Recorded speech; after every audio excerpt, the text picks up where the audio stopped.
প্রয়াগরাজ ভারত সেবাশ্রম। আরও নির্দিষ্ট এবং সঠিকভাবে বলতে হয় ভারত সেবাশ্রম সংঘের প্রয়াগরাজ বা এলাহাবাদ আশ্রম। বর্তমান নাম প্রয়াগরাজ হলেও পূর্বতন এলাহাবাদ ভারত সেবাশ্রম নামেই সমধিক পরিচিত এই আশ্রম। আমি এই মুহূর্তে দাঁড়িয়ে আছি প্রয়াগরাজের ভারত সেবাশ্রম সংঘের আশ্রমের সামনে। আমার পেছনে সংঘের প্রয়াগরাজ আশ্রম। আমি আশ্রমের ভেতরে যাব। নমস্কার প্রিয় দর্শক, চ্যানেলের একটা নতুন ব্লগ ভিডিওতে আপনাদের স্বাগত। আজকের এই ভিডিওতে আমি আপনাদের প্রয়াগরাজের ভারত সেবাশ্রম এবং সেবাশ্রমে কিছু সেবামূলক কাজকর্ম সম্পর্কে জানাবো। সারা বছর অসংখ্য সাধারণ মানুষ, ভক্ত এবং তীর্থযাত্রী তীর্থরাজ প্রয়াগের এই পবিত্র ভূমিতে আসেন নানা ধর্মীয় আচার অনুষ্ঠান পালন এবং ত্রিবেণী মহাসঙ্গমের পবিত্র পুণ্য জলে পুণ্য স্নানের জন্য। বর্তমানে চলমান মহাকুম্ভ 2025 এবং তারপর অন্য সময় যারা প্রয়াগরাজে আসবেন, প্রয়াগরাজে এসে তারা এই আশ্রমে কিভাবে থাকবেন, অর্থাৎ থাকা খাওয়ার কী ব্যবস্থা আছে, ঘর কিভাবে বুক করবেন, ফোনে বা অনলাইনে রুম বুক করা যায় কিনা সেই তথ্য জানাবো এই ভিডিওতে। সবটা ঠিকমতো জানার জন্য ভিডিওটা শেষ পর্যন্ত দেখবেন। আমি আশাবাদী ভিডিওটা আপনাদের উপকারে আসবে। প্রয়াগরাজের অন্যতম পরিচিত এবং প্রাচীন ধর্মীয় ও সমাজসেবামূলক প্রতিষ্ঠান এলাহাবাদ ভারত সেবাশ্রম। শুধু তাই নয়, ভারত সেবাশ্রম সংঘের গুরুত্বপূর্ণ আশ্রমগুলির মধ্যেও এই আশ্রম একটি। ভারত সেবাশ্রম সংঘের এই প্রয়াগরাজ শাখা আশ্রমের অবস্থান খুবই সুন্দর, এক কথায় দুর্দান্ত। প্রয়াগের ত্রিবেণী সঙ্গমে যাওয়ার মেইন রোড মহাত্মা গান্ধীর মার্গের উপর তেলারামবাগে অবস্থিত এই আশ্রম। এই আশ্রম থেকে ত্রিবেণী সঙ্গমের দূরত্ব মাত্র 3 kilometre. Prayagraj junction rail station দূরত্ব 5 কিলোমিটার। অন্য দুই বড় রেল স্টেশন প্রয়াগরাজ চেউকির দূরত্ব 11 কিলোমিটার এবং প্রয়াগরাজ রামবাগের দূরত্ব 3 কিলোমিটার। আর মাত্র 4 কিলোমিটার দূরত্বে রয়েছে সিভিল লাইন বাস স্ট্যান্ড। এই জায়গাগুলো অর্থাৎ রেল স্টেশন এবং বাস স্ট্যান্ড থেকে আশ্রমে আসবেন কিভাবে? অটো বা টোটোতে আসতে পারেন। আশ্রমে আসার জন্য অটো বা টোটোতে শেয়ারে প্রয়াগরাজ জংশন স্টেশন থেকে 30 থেকে 40 টাকা পড়বে। প্রয়াগরাজ চেউকি স্টেশন থেকে 60 থেকে 70 টাকা। প্রয়াগরাজ রামবাগ স্টেশন থেকে 20 টাকা এবং সিভিল লাইন বাস স্ট্যান্ড থেকে 30 টাকা। তবে অবশ্যই অটো বা টোটোতে ওঠার আগে দরদাম করে নেবেন। তীর্থরাজ প্রয়াগের ত্রিবেণী মহাসঙ্গম মেলা প্রান্তরে প্রতি 6 এবং 12 বছর অন্তর অর্ধক পূর্ণ মহাকুম্ভ মেলা ছাড়াও প্রতি বছর মাঘ মাসে 1 মাস ব্যাপী মাঘ মেলা। এই মাঘ মেলা এবং কুম্ভ মেলার সময় প্রয়াগ সঙ্গমে পুণ্য স্নান ছাড়াও সারা বছর অগণিত সাধারণ মানুষ এবং তীর্থযাত্রী পুণ্য স্নানের পাশাপাশি পূর্বপুরুষদের স্মৃতিতে তর্পণ, অস্থি বিসর্জন, শ্রাদ্ধ, পিণ্ডদানের মতো নানান ধর্মীয় আচার অনুষ্ঠান রীতি পালনের জন্য এই প্রয়াগ তীর্থে আসেন। যাদের একটা বড় অংশের প্রথম পছন্দ এই প্রয়াগরাজ ভারত সেবাশ্রম। তার মূলত দুটি কারণ। প্রথমত, আশ্রম থেকে ত্রিবেণী সঙ্গম খুবই কাছে, দূরত্ব মাত্র 3 কিলোমিটার, যাতায়াতের সুবিধা।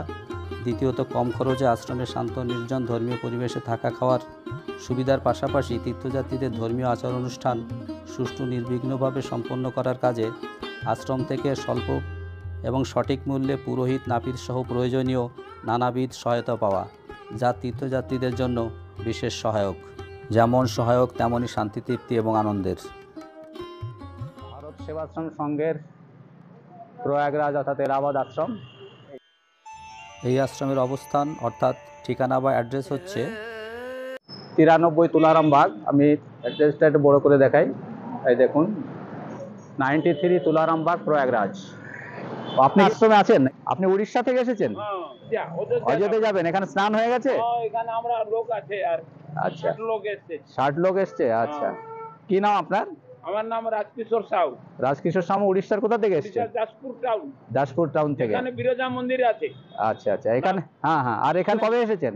এই আজকে সকালে এসেছি। আচ্ছা, আমি বেরাবো আর খাওয়া দাওয়া করে যাবো ত্রিবেণী। ত্রিবেণী সঙ্গমে স্নান করতে। সঙ্গমে স্নান করবো সব।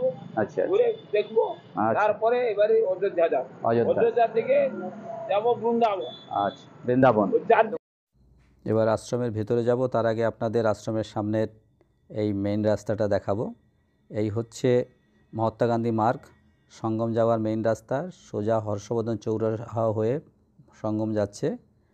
আর এই দিকে প্রয়াগরাজ জংশন স্টেশন, সামনের ওই রেল ব্রিজ পেরিয়ে প্রয়াগরাজ জংশন স্টেশন থেকে রেল ব্রিজ পেরিয়ে এইভাবে আসছে। এইভাবে এসে কিছু ফলের দোকানের পাশে ঢুকতে একটা চায়ের দোকান আছে, চা বিস্কুটের দোকান। ভারত সেবাশ্রম সংঘের প্রধান গেট। এবার আশ্রমের ভেতরে যাব। গেট দিয়ে ঢুকেই সামনে গুরু মহারাজের মন্দির, বাঁদিকে ছোট্ট গার্ডেন। এইভাবে গেট দিয়ে ঢুকে প্রথমে বাঁদিকে সংঘ প্রতিষ্ঠাতা গুরু মহারাজ স্বামী প্রণবানন্দের মূর্তি। সুন্দর মূর্তির পেছনের 3তলা আবাসিক বিল্ডিং এবং বিল্ডিংয়ে ভারতীয় শিক্ষা সংস্কৃতি মিশনের অফিস। ডান দিকের কমপ্লেক্সে রয়েছে আশ্রমের দাতব্য চিকিৎসা কেন্দ্র। এই দাতব্য চিকিৎসা কেন্দ্রে হোমিওপ্যাথি, অ্যালোপ্যাথি, আয়ুর্বেদিক 3 ধরনের চিকিৎসা হয়। এই 3 ধরনের চিকিৎসার পাশাপাশি বিশেষ বিভাগ হিসাবে দন্তরোগ, চক্ষুরোগ, হার্ট ও ইসিজি, ফিজিওথেরাপি, মিস্ত্রিরোগ বিভাগ রয়েছে। এই সমস্ত চিকিৎসার পাশাপাশি বিনামূল্যে ওষুধও দেওয়া হয় গরিব রোগীদের। আর এই বিশেষজ্ঞ বিভাগগুলোতে স্বল্পমূল্যে ক্ষেত্রবিশেষে বিনামূল্যে ডাক্তারদের পরামর্শ নেওয়া যায়। গরিবদের ক্ষেত্রে অবশ্যই এটা সম্পূর্ণ ফ্রি। আশ্রমে যারা আসবেন তারাও এই সুযোগ পাওয়ার অধিকারী। চিকিৎসা কেন্দ্রের পরেই রয়েছে লাইব্রেরি, আর বাঁদিকে রয়েছে বুক স্টল, যেখানে আশ্রমের উপরে বিভিন্ন বই আছে এবং গুরু মহারাজের উপর বিভিন্ন বই স্টলে রাখা রয়েছে। এখান থেকে আপনি কিনতে পারেন, নাম রেজিস্ট্রেশন করতে পারেন। বুক স্টল খোলা থাকে বিকেল 4টে থেকে রাত 8টা পর্যন্ত, অর্থাৎ মন্দিরে রাত 8টায় যে সন্ধ্যা আরতি শুরু হয় সেই আরতির আগে পর্যন্ত বুক স্টল খোলা থাকে। এবার আমি সেবাশ্রমের অফিসে যাব। আপনারা যারা আশ্রমে এসে থাকতে চান বা আশ্রমে থাকতে চাইলে এখানে অফিসে এসে আপনাদের নাম নথিভুক্ত করতে হবে এবং নাম নথিভুক্ত করার সময় একটা যে কোনো সরকারি আইডি লাগবে, যেমন ভোটার কার্ড বা আধার কার্ড। অফিসের সামনে বসার জায়গা, আবাসিক বিল্ডিং। আপাতত অফিসে কেউ নেই। মনে রাখবেন, সেবাশ্রমের রুম অনলাইন বা ফোনে বুকিং হয় না। রুম খালি থাকলে উপস্থিত মতো পাবেন। আর আসার আগে যদি রুমের ব্যাপারে নিশ্চিত হয়ে আসতে চান তাহলে আপনাকে কলকাতায় বালিগঞ্জের সংঘের প্রধান অফিসে গিয়ে রুম বুক করতে হবে। প্রধান অফিসের ফোন নম্বর আমি অন স্ক্রিন এবং ডেসক্রিপশন বক্সে দিয়ে দিলাম। তবে সেক্ষেত্রেও ফোনে আপনি কথা বলতে পারেন, কিন্তু ফোনে রুম বুক হবে না। সশরীরে অফিসে গিয়ে আপনাকে রুম বুক করতে হবে। এই আশ্রমে আপনি 400 থেকে 1000 টাকার মধ্যে AC, non AC, common, attach, non attach room পাবেন। সব ধরনের রুমই আছে। রুমের চার্জ, অর্থাৎ আশ্রমের ভাষায় যেটা অনুদান, যে অনুদান আপনি দেবেন সেই অনুদানের উপযুক্ত রসিদও আপনি পাবেন। রসিদ ছাড়া এখানে কোনো টাকাই গ্রহণ করা হয় না। শ্রী গুরু বিশ্রাম মন্দির। প্রয়াগরাজের এই আশ্রমটা বেশ বড়। থাকার 4টি আবাসিক ব্লকে 200-এরও বেশি রুম আছে। তাই কুম্ভ মেলার মতো বিশেষ সময় বাদ দিয়ে এখানে এসে উপস্থিত মতো রুম পাওয়ার ক্ষেত্রে কোনো অসুবিধার কথা নয়। যেহেতু প্রচুর রুম রয়েছে তাই আপনারা বড় গ্রুপে আসতে পারেন। বড় গ্রুপে এলে নিজেদের রান্না করে খাওয়ার সুযোগ সুবিধাও এখানে আছে। এটা তো আশ্রমের রান্না নয় বোধহয়, কোনো টুরিস্ট কোম্পানির রান্না। এটা টুরিস্ট কোম্পানির। এই আশ্রমের স্টল আছে। সকালের ब्रेकफास्ट टाइम পেয়ে गए। अच्छा, नाश्ता में क्या क्या मिलता है? पूरी सब्जी, 4 पूरी और सब्जी। कितना चार्जेस? 20 रुपया। और चाय का रेट 5 रुपये 10 जैसे। कॉफ़ी मिलता है क्या ना? कॉफ़ी अभी है नहीं। শুনলেন, চা 5টা থেকে 10 টাকা এবং সকালের ব্রেকফাস্ট অর্থাৎ নাস্তা এখানে পাওয়া যায়। 4টে পুরি সবজি 20 টাকা উনি বললেন। আর খাবার ব্যবস্থা আছে। আশ্রম का डाइनिंग किधर है? যা আমরা একবার ডাইনিংটাও তো যাবো, একবার ডাইনিং একবার দেখবো। যাই দেখি ডাইনিং। নতুন তৈরি হচ্ছে মানে রেনোভেশন হচ্ছে।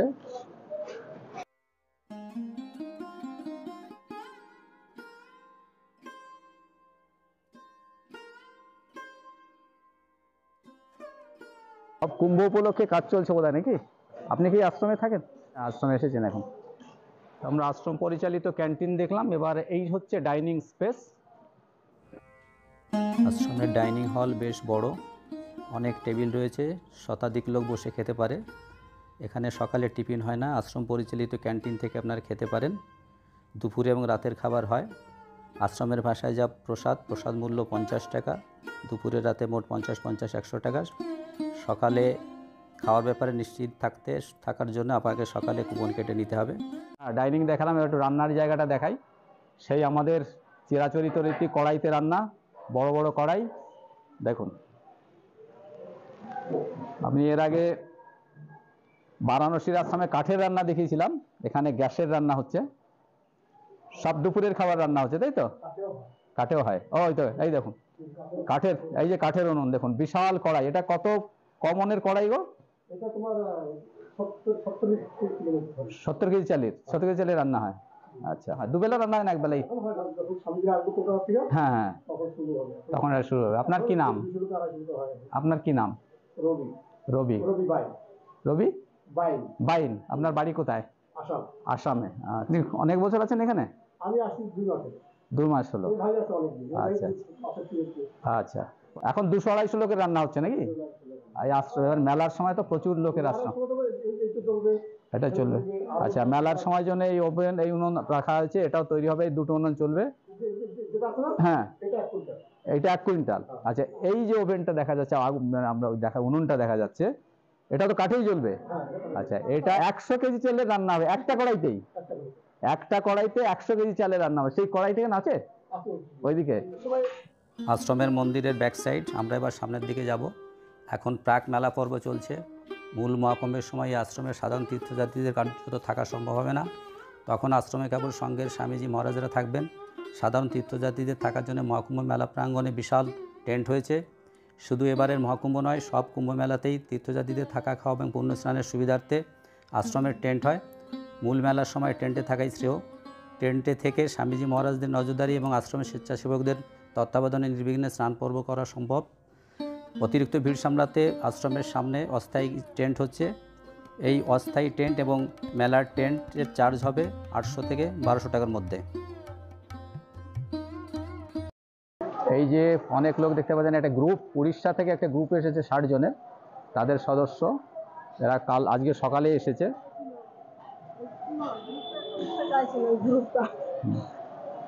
এই হচ্ছে মূল মন্দির, আমি আগেও দেখিয়েছি, আপনাদের দেখালাম। আমরা এখন মন্দিরের সামনে দাঁড়িয়ে আছি। আচ্ছা, আমিও এই দাদার সঙ্গে একটু কথা বলবো। আচ্ছা, কি নাম দাদা আপনার? আমার নাম সন্দীপ আয়ন। হ্যাঁ, সন্দীপ আয়ন। আপনার বাড়ি? আমার বাড়ি অ্যাকচুয়াল আসাম, করিমগঞ্জে। কবে এসেছেন আপনি এখানে? আমি এখানে 3 দিন হয়ে গেছে। আজকে দিয়ে 3 দিন আসবো। আজকে রাত্রে 11টার সময় আমাদের ট্রেন রাজধানী, আচ্ছা, যেটা ডিব্রুগড় যাবে। আচ্ছা, আপনার মহাকুম্ভে স্নান করেছেন? হ্যাঁ, আমি কালকে করে নিয়েছি। আমরা কাল স্নান হয়ে গেছে? কালকে স্নান হয়েছে। আচ্ছা, এখান থেকে ওইখান থেকে ওনারা ব্যবস্থা করে দিয়েছেন সবগুলো। আচ্ছা, এখানে থাকার যে রুম আপনি নিয়েছেন? রুম আছে, আপনি ইচ্ছা মতো নিতে পারেন। আমি জানা মতো এখানে 600, 400, 800 টাকার মধ্যে রুম পাওয়া যাচ্ছে। আর আমার রুমটা আমি নিয়েছি একটু, আমার সাথে আমার শ্বশুরমশাই আছেন, উনি বয়স্ক বলে আমি একটু মানে এসি না, সরি, এটার মধ্যে গিজার লাগানো আছে, গরম জলের জন্য। 200 টাকা বেশি দিয়ে নিয়েছি, 1000 টাকা পড়ে। তো আমাদের 3 দিনে 3000 টাকা যাবে আর কি। তাহলে কুম্ভের স্নান আপনাদের হয়ে গেছে? কুম্ভের স্নান আমরা কমপ্লিট হয়ে গেছে। তাহলে এখানে থাকার কোনো অসুবিধা নেই? থাকা খাওয়ার কোনো অসুবিধা নাই। আমার তো বাড়ি মজাই লেগেছে, বেশ ভালো লেগেছে। জায়গাটা খুব সুন্দর, আর মানে থাকার মন চায় আর কি। অ্যাকচুয়ালি বাঙালিদের কাছে প্রথম বাইরে গিয়ে থাকার প্রথম পছন্দ হচ্ছে ভারত সেবাশ্রম। এখানে নিরাপদে এবং শান্তিপূর্ণভাবে থাকা যায়। ঠিক, একবারে ঠিক। ওটা আপনি মানে ঠিক বলেছেন। এটা আমাদের কাছে ওরকম, যে বাঙালির প্রতিষ্ঠান, এখানে মানে সব বাঙালিরাই বেশিরভাগ আছে এখানে, তাই জন্য মানে কি হয় আর কি। তো এখানে আপনার ওই টাকা খাওয়ার কোনো অসুবিধা নেই, যেটা আমার ভালো লেগেছে। খাওয়ার চার্জ কত নিচ্ছে? মাত্র 50 টাকা। মাত্র 50 টাকা দিয়ে আপনাকে ডাল, 2টো সবজি, সাথে ভাজিও দেয় কোনো সময়। দেখ, আমরা যেটা পেলাম, 2টো সবজি পেলাম, ভাজা পেলাম, ভাত তো কোনো কম নাই, আপনার যা লাগে তাই নেবেন। ঠিকই আছে। রাত্রেবেলাও সেম, আপনি উঠেই আগে কুপনটা কেটে নিতে হয়। কুপনটা কেটে নিতে হয়, কারণ তখন আপনার কোনো টেনশন থাকবে না যে আমি প্রসাদ পাবো কিনা, ওটার কোনো ইয়ে নেই আর কি। দুপুরের খাবার সময় কটা থেকে? দুপুরের খাওয়া যেটা আছে, আমাদেরকে বলে দেওয়া হয়েছে যে দুপুর 12:30 থেকে 1:30 বা 2টার মধ্যে শেষ করতে। রাতের বেলা আমরাকে বলে দেওয়া হয়েছে ওখানে আরতি হয়, আরতি শেষ হওয়ার পরে 8টা থেকে 9টার ভিতরে, 8টা মানে থেকে 9টার মনে হচ্ছে মধ্যে। 8:30টার ভিতরে, 8:30টার মধ্যে খাওয়া দাওয়া হয়ে যায়। 8:30টার ভিতরে, 8:30টার ভিতরে 50 টাকা করে রাতে দিনে, 50 হ্যাঁ, 50 100 টাকা, 50 50 100 টাকা। আর আমার রুমে, আপনার রুমে চার্জ দিচ্ছে 1000 টাকা, যেহেতু গিজার আছে, গরম জলের ব্যবস্থা আছে। এমনি নর্মালি 700 টাকা 800 টাকাও বলেছে, কিন্তু আমি ওই গরম জলের জন্য গিজার রুমটা নিয়েছি। 800 টাকা, এখানে বেডও বড় আছে। ঠিক আছে, কোনো অসুবিধা নাই। যদি ফ্যামিলি আসে, 4-5 জনের ফ্যামিলি আসে, ওই যে বিছনাটা আছে, বেডটা আছে, ওখানে 4-5 জন আসে ঘুমাতে পারবে, ফ্যামিলি থাকতে আসলে কোনো অসুবিধা নাই এখানে। উপরে যাচ্ছি,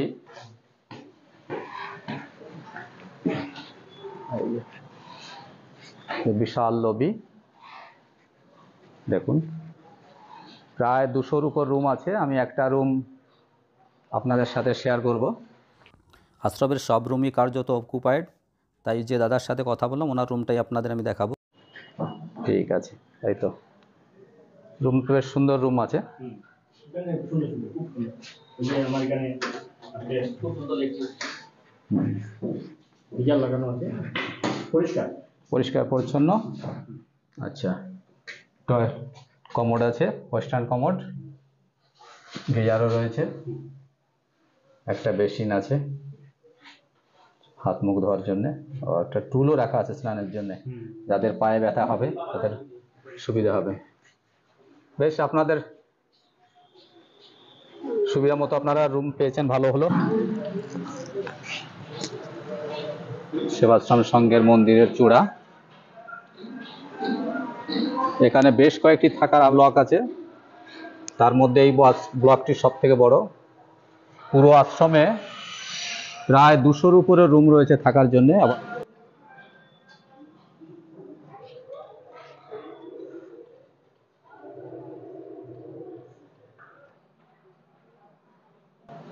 নিচে নেমে যাই, সিঁড়িগুলো বেশ খাড়া, সাবধানে নামতে হবে।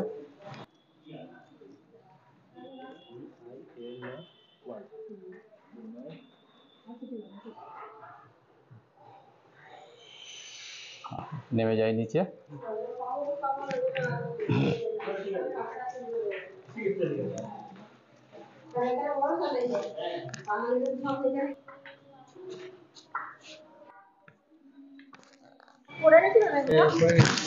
ধন্যবাদ মাইকটা ফেরত দেওয়ার জন্য। অসাবধানতার ফল কখন পড়ে গিয়েছিল।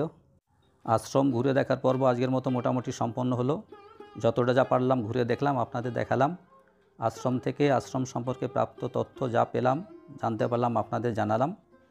এবার আমরা আশ্রম ছাড়ব, যাব ত্রিবেণী সঙ্গম। আশ্রম থেকে বেরিয়ে সামনের এমজি মার্গ থেকে অটো টোটো যা পাবো তাতে করে যাব, না পেলেও অসুবিধে নেই। শীতের প্রকোপ ভালোই আছে, হেঁটে যাব, তাতে অসুবিধা হবে না। প্রিয় দর্শক, প্রয়াগরাজ আশ্রমের ভিডিও আজ এখানেই শেষ করছি। ভিডিওটা কেমন লাগলো জানাবেন, ভালো লাগলে লাইক শেয়ার করবেন, চ্যানেলে যারা নতুন তারা অবশ্যই সাবস্ক্রাইব করবেন, সাবস্ক্রাইব করে পাশে থাকবেন, এ ব্যাপারে আমি আশাবাদী। ভিডিওটা সম্পূর্ণ দেখার জন্য ধন্যবাদ। ভিডিও শেষে আবার একবার পাশে থাকার অনুরোধ রইল। ধন্যবাদ, সবাই ভালো থাকবেন।